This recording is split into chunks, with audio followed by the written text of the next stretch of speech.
Kasus korupsi yang menjerat ex-Jampitsus Febri Ardiansah membuat publik terhenyak. Bagaimana tidak, sosok yang seharusnya memberantas korupsi justru menjadi aktor pelaku korupsi. Tidak main-main, Febri terlibat dalam 3 kasus korupsi besar yang sudah diselidiki sejak 2018. Pertanyaannya, apakah Febri berperan sebagai aktor tunggal atau ada jaringan hitam dalam lingkaran mega korupsi ini? Ahli hukum pidana Abdul Fikar Hajar menyebut sangat mustahil ex-Jampitsus itu bermain kotor sendirian. Kemungkinan besar ada aktor intelektual yang bertugas mengendalikan tangan Febri. Fikar juga yakin tersangka dalam mega korupsi ini akan terus bertambah. Ia mendesak Kejagung membongkar seluruh jaringan hitam di balik kasus yang menjerat mantan Jampitsusnya. Tetapi sangat mungkin juga umpamanya ada pengendali lain. Nah, pengendali itu bisa bersifat struktural karena jabatan, bisa juga karena hubungan bisnisnya, hubungan uangnya, ya, hubungan ekonomisnya. Ya, orang ini bisa mengatur Febri dari luar umpamanya karena kemampuan ekonominya, ya, mengendalikan Febri. Nah, jadi sangat mungkin intelektual dader itu berkembang kedua arah itu. Sementara itu menurut Kejagung setelah menerima penyerahan administrasi dari polisi, saat ini Kejagung masih fokus meneliti barang bukti yang diterimanya. Ya ini kan kita dulu belum menerima sepenuhnya, baik itu barang bukti kan sudah teliti, barang buktinya kan cukup banyak tuh. Yang jelas nanti kita harus sesuai dengan hukum acara, apalagi kan kebetulan yang disangkakan ini kan penegak hukum, kita juga harus hati-hati. Don Rito dan ex-Jampitsus Febri Ardiansah ditetapkan sebagai tersangka 3 mega korupsi, yakni pengadaan batu bara untuk PLN, korupsi PT Asabri dan PT Krakatau Steel. Sebelumnya polisi sudah menggeledah 13 lokasi. Yang menggemparkan, dari rumah Febri di Sentul, Jawa Barat, polisi menemukan 74 kg emas batang dan uang tunai 476 miliar rupiah. Tim Liputan iNews melaporkan.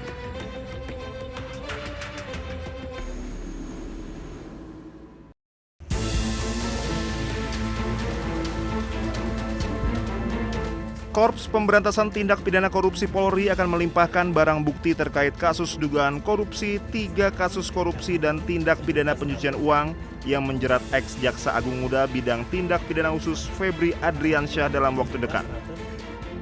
Kabak Ops Kortas Tipikor Polri Kombes Ahmad Yusuf Afandi mengatakan pihaknya akan segera melimpahkan barang bukti kasus korupsi yang menjerat ex-Jampitsus Febri Ardiansyah serta pihak swasta Don Rito ke pihak Kejaksaan Agung.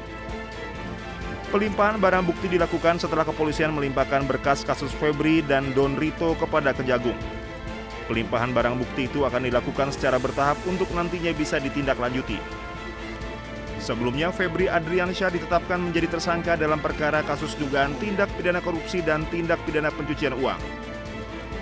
Penetapan itu diumumkan bersamaan dengan pelimpahan penanganan 3 perkara dari Polri kepada Kejaksaan Agung.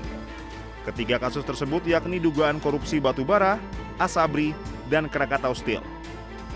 Selain Febri, ada juga tersangka lain yang ditetapkan yakni Don Rito.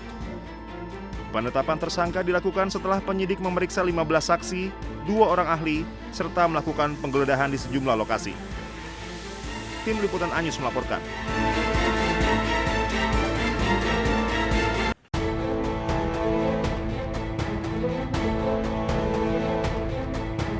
Setelah ditetapkan sebagai tersangka korupsi dan pencucian uang, publik mendesak aparat penegak hukum menelusuri aset yang dimiliki ex-Jampitsus Febri Ardiansyah. Tidak hanya menelusuri, aset haram yang dimiliki koruptor juga harus disita. Ahli hukum Hibnu Nugroho menyebut payung hukum yang paling kuat untuk mengejar aset hasil kejahatan adalah dengan segera mengesahkan RUU Perampasan Aset. Hibnu menyebut dengan sahnya RUU Perampasan Aset, maka semua aset hasil korupsi bisa diambil alih oleh negara. Terhadap kasus Pak Febri yang ditemukan emas, itu emasnya dari mana? Perolehnya dari apa? Dalam tindakan apa? Itu sangat bisa ditentukan. Kalau memang tidak bisa menjelaskan dalam pemilikan, bisa dirampas oleh negara. Demikian juga uangnya. Itu milik siapa? Kepentingannya apa? Buktinya apa?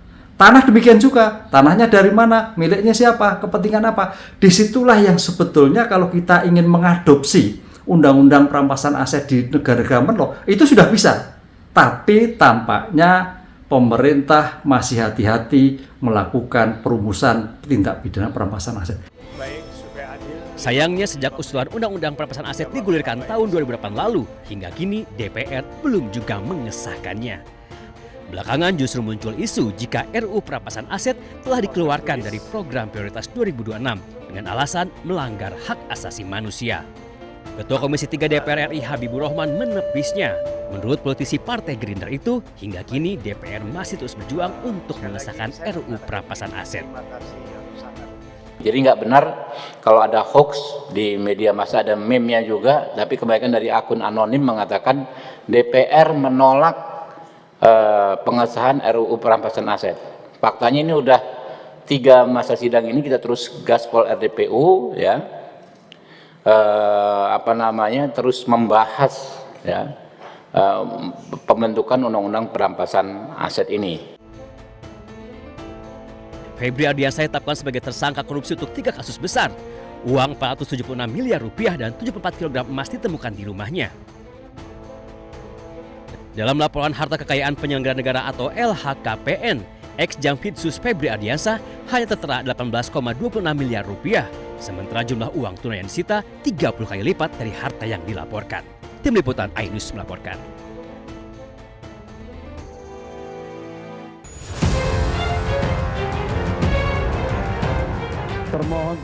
Roy Suryo kembali menjalani sidang pra-peradilan di Pengadilan Negeri Jakarta Selatan. Sidang kali ini beragendakan pembacaan jawaban dari pihak Polda Metro Jaya. Sidang pra-peradilan ini terkait dengan penetapan status tersangka Roy Suryo dalam kasus dugaan fitnah dan pencemaran nama baik mengenai tudingan ijazah palsu Presiden ke-7 RI Joko Widodo. Kami ini berjuang tetap untuk membongkar ijazah Jokowi, ya, dan tidak ada boleh mengatasnamakan rakyat, tapi dengan memenggal kepala orang lain atau mengorbankan orang lain. Kalau mau berjuang, penjarakan saya, bukan penjarakan klien saya. Saya ulangi, kalau mau berjuang, katakanlah penjarakan saya, tapi jangan mengatakan penjarakan klien saya. Dalam jawabannya, pihak Polda Metro Jaya menegaskan seluruh proses penyelidikan dan penyidikan telah dilaksanakan sesuai ketentuan KUHAP. Polda Metro Jaya menyatakan telah mengantongi 3 alat bukti yang sah, yaitu keterangan 21 orang saksi, surat dan petunjuk, serta keterangan 26 ahli, sehingga penetapan Roy Suryo sebagai tersangka dinilai telah memenuhi ketentuan hukum. Dalam melaksanakan kewajiban tersebut, termohon telah melaksanakan tahap penyidikan secara berjenjang dan terdokumentasi, mulai dari pengumpulan alat bukti, pemeriksaan saksi dan ahli, penyitaan barang bukti yang relevan, gelar perkara, penetapan tersangka berdasarkan alat bukti yang sah. Sidang pra-peradilan akan dilanjutkan dengan agenda penyampaian replik dan duplik dari masing-masing pihak sebelum majelis hakim menjatuhkan putusan. Dari Jakarta, tim Liputan iNews melaporkan.